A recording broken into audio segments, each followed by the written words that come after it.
नमस्कार दोस्तों। आज की इस कहानी में आप सभी का एक बार फिर से मैं आरती शर्मा स्वागत करती हूँ। आज की जो कहानी मैं आपको सुनाने जा रही हूँ, इसको सुनने के बाद आपका भी रिश्तों पर से विश्वास उठ जाएगा। एक ऐसी औरत के नाजायज़ संबंधों की कहानी जिसने अपने नाजायज़ रिश्ते को पूरा करने के लिए अपने पति की हत्या करवा दी, और हत्या भी इतनी बेरहमी से करवाई कि आप सोच भी नहीं सकते। वह अपने प्लान में पूरी तरह से कामयाब भी हो गई थी, लेकिन अचानक से किस्मत ने उसका साथ छोड़ा और उसका भांडा फूट गया। तो चलिए स्टोरी में आगे बढ़ते हैं। दोस्तों, वह जितनी खूबसूरत थी उतनी ही वह मक्कार किस्म की औरत भी थी। उसके 2 बच्चे भी थे, लेकिन सालों से वह मौज मस्ती कर रही थी। तभी एक दिन उसकी मुलाकात एक जिम ट्रेनर से होती है, जहां वह जिम के लिए डेली जाया करती थी। और चलिए शुरू में समझते हैं दोस्तों कि लास्ट तक क्या हुआ था और कैसे उसने इस पूरी घटना को अंजाम दिया था। जैसा कि आप सीसीटीवी फुटेज में देख रहे हो, ये फुटेज उस दिन की है जिस दिन की उसने अपने पति की हत्या करवाई थी।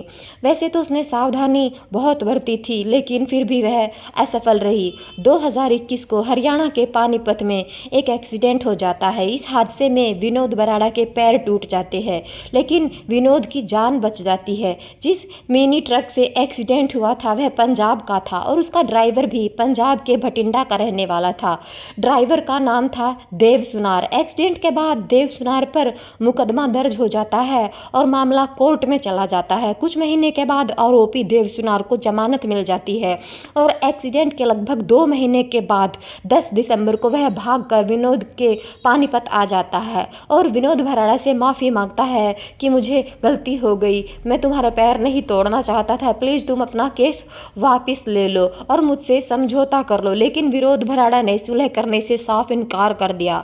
जब विनोद ने सुलह करने से इनकार कर दिया तो देव सुनार ने पिस्टल निकाली और करीब से विनोद भराड़ा के सिर और सीने पर गोली मार दी, जिससे विनोद भराड़ा की मौत हो गई।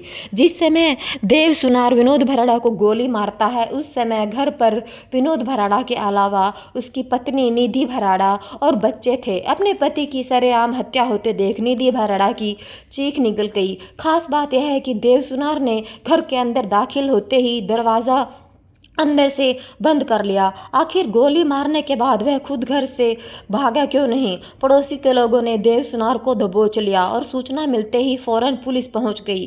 पुलिस ने देव सुनार को गिरफ्तार करके जेल भेज दिया।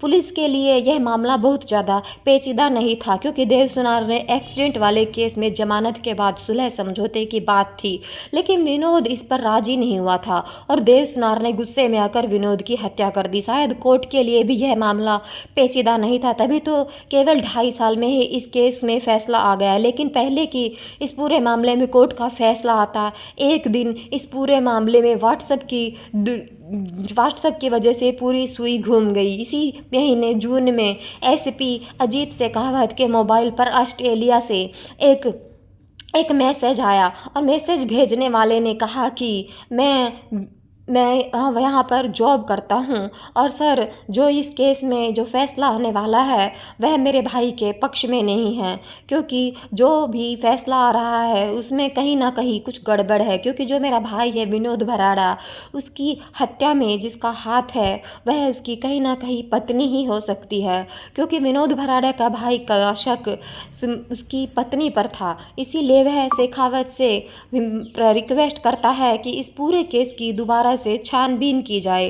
पुलिस ने कोर्ट में चार्जशीट फाइल कर दी थी, लेकिन जिस उसकी दिशा को कुछ और ही थी। दरअसल पुलिस की जांच जो खुलासा हुआ था वह कुछ यूं निकला कि विनोद भराड़ा अपनी पत्नी नीति भराड़ा और बच्चों के साथ पानीपत में रहते थे।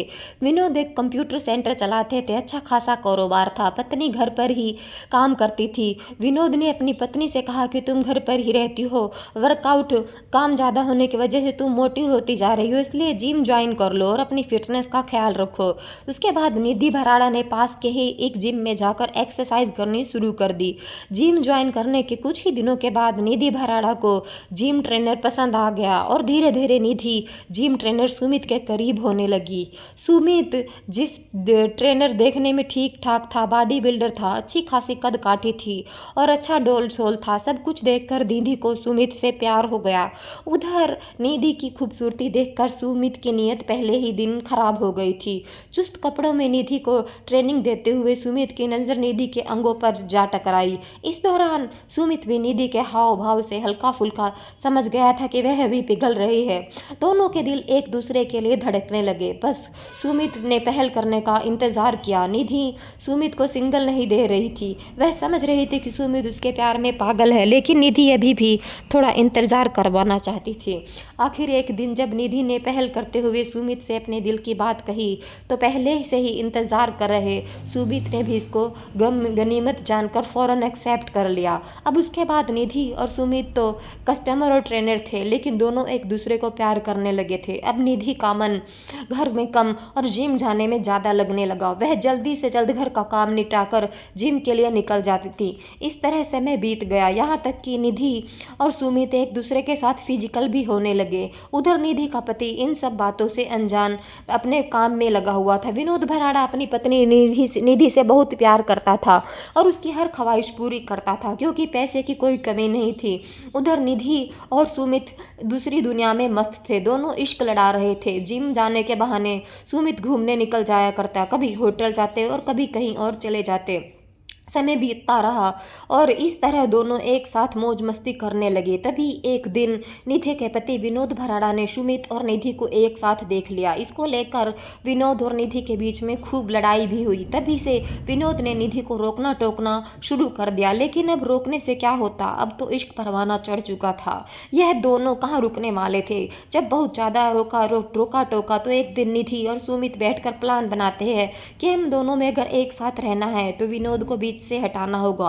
सुमित के इश्क में अंधी हो चुकी निधि अपने पति को रास्ते से हटाने का प्लान बनाने लगी। निधि की तरफ से हरी झंडी मिलने के बाद सुमित ने सोचना शुरू किया कि कैसे ठिकाने लगाया जाए। आखिर सुमित ने पंजाब के भटिंडा के रहने वाले देव सुनार नाम के एक ड्राइवर से संपर्क किया और उसको अपना प्लान समझाया और बताया, कहा कि तुम पानीपत अपना ट्रक लेकर आना और विनोद भराड़ा को कुचल देना। उसके बाद तुम्हारे खिलाफ मुकदमा होगा, पुलिस तुमको पकड़ कर लेकर जाएगी, तुमको जेल में डाल देगी और इस तरह से आमतौर पर जमानत जल्दी ही मिल जाती है, इसलिए कुछ ही महीनों में तुम्हें जमानत मिल जाएगी। उसके बाद हम तुम्हें 10 लाख रुपए देंगे और केस लड़ने में भी तुम्हारा खर्चा उठाएंगे और इसके साथ जब तुम जेल में रहोगे तो तुम्हारे पूरे परिवार का खर्चा भी हम उठाएंगे।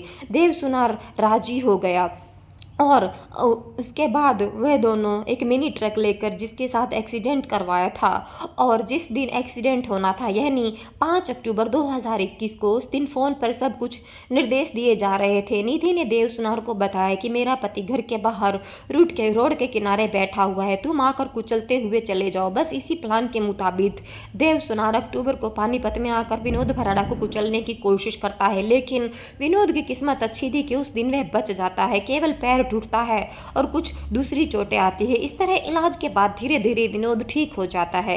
इस तरह निधि और सुमित का विनोद को मारने का प्लान फेल हो जाता है। अब निधि और सुमित ने मिलकर प्लान के बारे में सोचना शुरू कर दिया, क्योंकि निधि पर इश्क का नशा बुरी तरह से सवार हो चुका था। पति को ठिकाने लगाने के लिए जो दूसरा प्लान वह तैयार कर रही थी यह था कि जब देव सुनार जमानत मिल जाएगी तो निधि देव सुनार से यह कहा कि अब तुम हमारे घर आकर विनोद से माफ़ी मांगो और कहो कि सुलह समझौता कर लो और इसी दौरान बात करते हुए गोली मार दो। इस तरह पुलिस को लगेगा कि सुलह की बात नहीं हो पाई और तुमने गुस्से में उसे गोली मार दी। इस तरह की लीगली कोई ज़्यादा बड़ा केस नहीं बनेगा और देव सुनार ने हाँ कर दी और आखिरकार 10 दिसंबर को देव सुनार ने प्लान के मुताबिक घर में घुसकर विनोद भराड़ा को गोली मार दी। जब विनोद को गोली मारी गई तो निधि भी वहाँ पर मौजूद थी। वह नौटंकी करते हुए चीखते हुए घर से बाहर निकलती है और आखिरकार पड़ोसियों को पुकारती है, बचाव के लिए बुलाती है। देव सुनार को पड़ोसी धर दबोचते हैं और फौरन पुलिस को सूचना दी जाती है। पुलिस मौके वारदात पहुँचती है और देव सुनार को अरेस्ट करके थाने ले जाती है। देव सुनार के खिलाफ 302 का मुकदमा लिखा जाता है। आरोपी के पुलिस जेल में डाल देती है। मामला कोर्ट में चलने लगा। इधर विनोद भराड़ा की हत्या के बाद निधि और सुमित एक दूसरे से मिलने लगे और वादे के मुताबिक सुमित ने निधि की प्रॉपर्टी से उसको बेचकर और कुछ कैश देकर देव सुनार का घर का खर्चा और पूरी जिम्मेदारी भी उठा ली। देव सुनार के घर वालों की निधि की तरफ से पैसा मिलता रहा और वह पिछले 2.5 सालों से देव सुनार का केस लड़ रहे थे। इधर निधि और सुमित खूब मौज मस्ती एक दूसरे के साथ प्यार और सब कुछ कर रहे थे क्योंकि उन्हें अब पूरी छूट मिल गई थी। विनोद के भाई का ऑस्ट्रेलिया से एक दिन मैसेज आता है जो कि वह नए एसीपी को करता है और एक ट्रक ड्राइवर ने विनोद नाम के एक व्यक्ति की इसीलिए हत्या कर दी कि वो उसे एक कत्ल के सिलसिले में अपना सुलह कराना चाहता था। और विनोद के इनकार करने के बाद देव सुनार ने गुस्से में आकर विनोद को गोली मार दी। लेकिन एक मैसेज के बाद अब वह केस पूरी तरह से बदल गया और इस देव सुनार बेशक गोली चलाने वाला था लेकिन बंदूक का ट्रिगर किसी और के इशारे पर दबाया गया था। इसमें पूरी तरह बैठकर शातिर दिमाग के साथ हत्या की पूरी प्लानिंग की गई थी और देव सुनार एक मोहरे की तरह काम कर रहा था। पुलिस ने पूरा केस कॉल डिटेल के बुनियाद पर शीशे की तरह साफ कर दिया। पुलिस ने पाया कि एक्सीडेंट और हत्या के दिन यानी दोनों दिन देव सुनार और सुमित के बीच बातचीत हुई थी। जब पुलिस ने सुमित को पकड़ा तो सुमित के कॉल डिटेल निकाली तो सुमित ने एक नंबर पर सबसे ज़्यादा बातचीत की थी। निधि का था वह नंबर। इस नंबर को देखते ही पुलिस का माथा ठनका क्योंकि सुमित और निधि के बीच खूब लंबी बातें हुआ करती थी और हत्या वाले दिन भी देव सुनार और सुमित की तीनों के साथ में बातें हुई थी। अब पुलिस के लिए केस को हल करना काफ़ी आसान था। इस तरह केवल एक कॉल ने पूरे केस का रुख बदल दिया था क्योंकि जो मुजरिम था असली कातिल था वो धर दबोचा गया था। एक कातिल और कोई नहीं बल्कि विनोद भराड़ा की पत्नी निधि भराड़ा थी जिसने अपने अवैध संबंधों के लिए अपने पति को रास्ते से हटा दिया था क्योंकि जैसे ही उसे पता चला कि अब उसके इश्क की खबरें उसके पति तक पहुंचने लगी है अब वह अपने इस रिश्ते को ज़्यादा देर तक नहीं छुपा पाएगी। दोस्तों इस कहानी से यह सीख मिलती है कि हमें कभी भी किसी पर आंख बंद करके भरोसा नहीं करना चाहिए। जैसा कि आपने इस सीसीटीवी फुटेज में देखा कि किस तरह से कातिल मेन गेट से एंट्री कर रहा है और एंट्री करते ही वह सबसे पहले विनोद भराड़ा की जो पत्नी किचन में काम कर रही थी उसे सैल्यूट करता है यानी कि आदाब नमस्ते संस्कार जो भी है वो करता है और उधर से निधि भी उसको इशारा देती है और जैसे ही उसको इशारा मिलता है वो रूम में घुसते ही अंदर से कुंडी लगा लेता है और विनोद भराड़ा पर गोली चला देता है और उस पर गोली चलाने के बाद वह एक और गोली तीसरी गोली लोड करता है और उसको लोड करने के बाद वह पड़ोसियों को डराने के लिए बंदूक लहराता हुआ बाहर निकलता है लेकिन पड़ोसी उसे धर दबोचते हैं और उसे भागने नहीं देते। एक्चुअली दोस्तों हुआ यह है कि विनोद भराड़ा की हत्या के बाद 2 साल तक यह केस चलता है लेकिन निधि को बिल्कुल भी किसी को भी निधि पर बिल्कुल भी शक नहीं हुआ क्योंकि निधि की कभी भी कोई भी विनोद के साथ लड़ाई झगड़ा नहीं होता था और किसी का भी शक निधि पर नहीं था। और जब इस केस की पूरी छानबीन गई तब भी निधि पर किसी का शक नहीं गया। लेकिन जब इस केस की छानबीन चल रही थी उसके बाद जब इस केस का फाइनल फैसला आने वाला था तब 2 साल हो चुके थे और निधि ने अपने बेटे और ससुर को अपने देवर के पास ऑस्ट्रेलिया भेज दिया था और वह खुले आम जिम ट्रेनर सुमित के साथ मौज मस्ती में लग गई थी। लेकिन उसे नहीं पता था कि उसके इस जुर्म का पर्दा जल्द ही फांस होने वाला है क्योंकि निधि ने अपने बेटे और ससुर को अपने देवर के पास ऑस्ट्रेलिया भेज दिया था और उसके देवर को उस पर पहले से ही शक था और उसे कुछ ऐसे भी सबूत मिल रहे थे जिससे उसका शक निधि पर गहरा होता जा रहा था क्योंकि सुमित के साथ उसके संबंधों की चर्चा जगह जगह हो रही थी और विनोद भराड़ा की हत्या के कुछ दिन के बाद ही वो सुमित के साथ बाहर घूमने चली जाती है और इस बात का पता उसके देवर को ऑस्ट्रेलिया में भी लग रहा था। और जब उसे इस बात का पूरा यकीन हो गया कि उसके भाई विनोद भराड़ा की हत्या में उसकी भाभी का हाथ है। तो वह इस केस के दोबारा से छानबीन करने के लिए जो पानीपत में नया एसीपी आया था भैरव सिंह शेखावत, उनसे संपर्क करता है और इस केस को दोबारा से छानबीन करने की रिक्वेस्ट करता है। और जब इस केस की दोबारा से छानबीन की जाती है तो बहुत से ऐसे राज निकल कर सामने आते हैं, जिसके बाद पुलिस के भी पैरों तले की ज़मीन खिसक जाती है, क्योंकि हत्या वाले दिन साफ साफ सीसीटीवी फुटेज में दिखाई दे रहा है कि किस तरह से कातिल मेन गेट से एंट्री करता है और एंट्री करने के बाद वो किचन में काम कर रही विनोद भराड़ा की पत्नी निधि को गुड मॉर्निंग बोलता है और उसके बाद वो आराम से जा कर के विनोद भराड़ा के कमरे में उनकी हत्या कर देता है।